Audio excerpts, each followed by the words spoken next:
Back to Black is a biopic about Amy Winehouse and the story behind her world-famous album.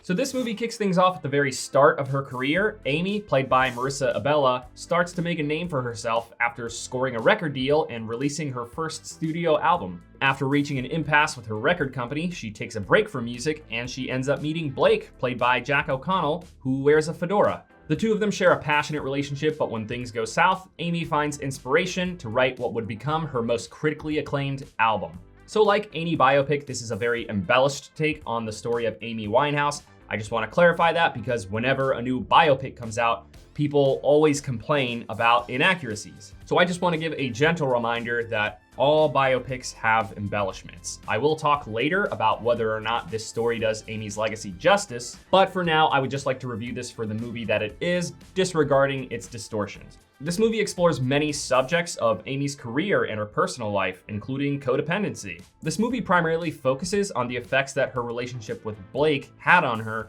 both when they were together and when they weren't. She falls for him hard, so when things fall apart because of their self-indulgent behavior, she falls into a really dark place in her life, a place that is so dark that it's just black. It's of course during this time that she writes the album Back to Black, which was inspired by the things that she was struggling with. At its core, this movie is about finding solace in music. It's about finding an escape from all the horrors of the world in something beautiful. For Amy, writing music is her solace because it gives her the outlet to make something good out of the things that have troubled her. And she wants to offer other people the same escape by allowing them to listen to her songs and forget their troubles for 5 minutes. Music allows her to escape her struggles with things like wanting to have a family and constantly getting bombarded by the paparazzi, and of course her complicated romance. Her toxic relationship with Blake is explored more than anything here, including more than the making of her music, which might sound wrong, but honestly, I don't think that's a huge problem. For example, Maestro focused on Leonard Bernstein's marriage more than his career or his legacy, and I thought that movie was pretty good for the most part. But that movie worked because Bradley Cooper knew that it was supposed to be a character-driven film more than it was supposed to be career-driven. This movie feels a bit underwhelming because it's trying to do both of those things without putting enough effort into either side. A big reason behind that is because we don't really spend much time in any given part of Amy's life. This movie kind of just glides through the many parts of her career, almost like it was just checking boxes. At one point, the movie time jumps a whole 2 years, skimming over a large portion of her life that was full of struggle. I guess they just didn't feel the need to show us any of that. Had we stuck around and seen a lot more of what both Amy and Blake were going through during each time, it would have given us a much more intimate experience with them. Especially Blake. For example, at one very pivotal point in the movie, he says during a very important discussion, "I've had a moment of clarity." You know what would have made that scene a lot more powerful? Had we seen that moment of clarity. For such an important character in this movie, it felt like we were missing a lot of very important scenes with him.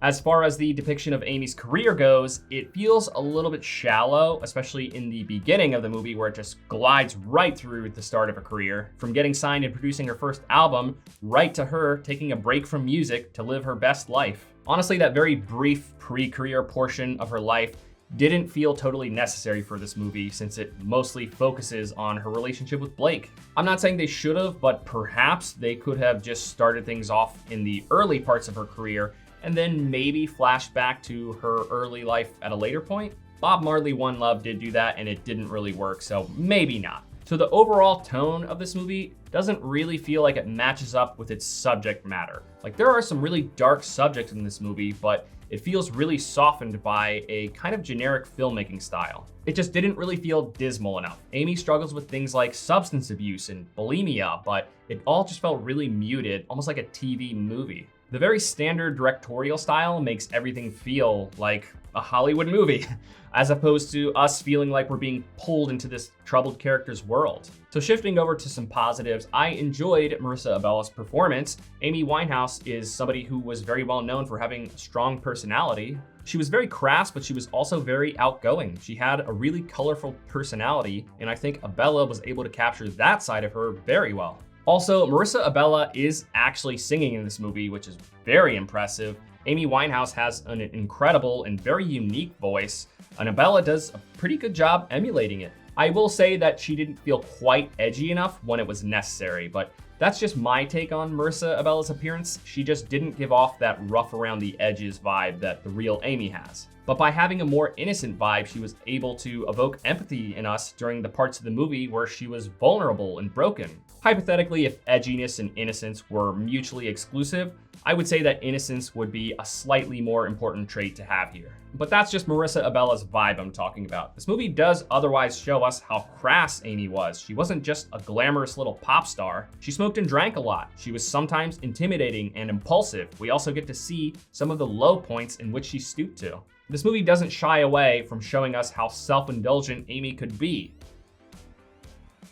Sort of. It does shy away a little bit. Obviously, much of the real story has been changed for dramatic purposes, but some of those changes do honestly feel like they were in the service of trying to make Amy look a little bit better. Admittedly, I did see and hear some of the chatter going around about this movie, and I did see Sam Taylor Johnson's response to criticism about this movie on Today. She said that she aimed to make this movie around the story that Amy Winehouse tells in her music, using her songs as guidance. I kind of get that. They're telling this story in a way that speaks to the sentiment of Amy's words, forgetting your troubles and enjoying the music. I think that's what this movie was aiming to do, to tell her story in a less victimizing or antagonizing way so that you don't leave the theater in anger, but instead leave with your hand over your heart and see who she was and what she endured with sympathy. So I appreciate the sentiment of Sam Taylor Johnson making this movie around her interpretation of Amy's music. But I do think that her choice of words was pretty poor. I think that this could be seen as her suggesting that Winehouse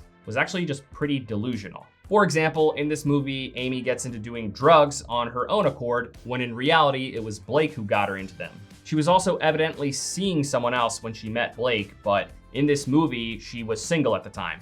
In an attempt to avoid placing blame, it ended up just shifting blame around, making this film's whole from Amy's perspective take just feel like it's insulting her worldview and her perception of accountability.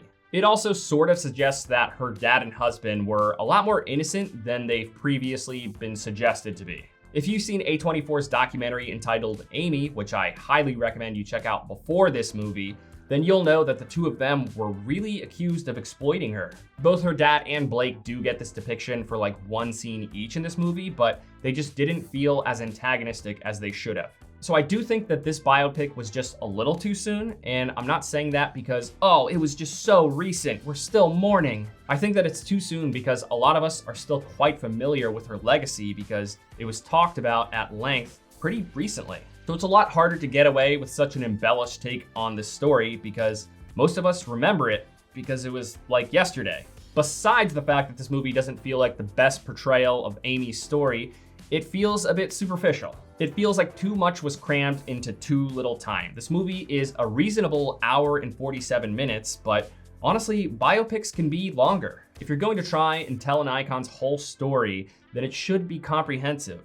I would rather watch a 2.5-hour biopic that respects the icon than one that respects my time over the icon. So I would not call this movie a complete failure. It's still just a movie with spectacle and music and thought-provoking writing, but how you choose to watch it will determine your experience. It's one that if you go see it, you should watch it with the knowledge that it's not really the best portrayal of the real-life icon, but instead watch it as an Amy Winehouse story, but with a unique spin on it. Overall, this movie delivers an occasionally entertaining story, despite not doing Amy's legacy any justice at all.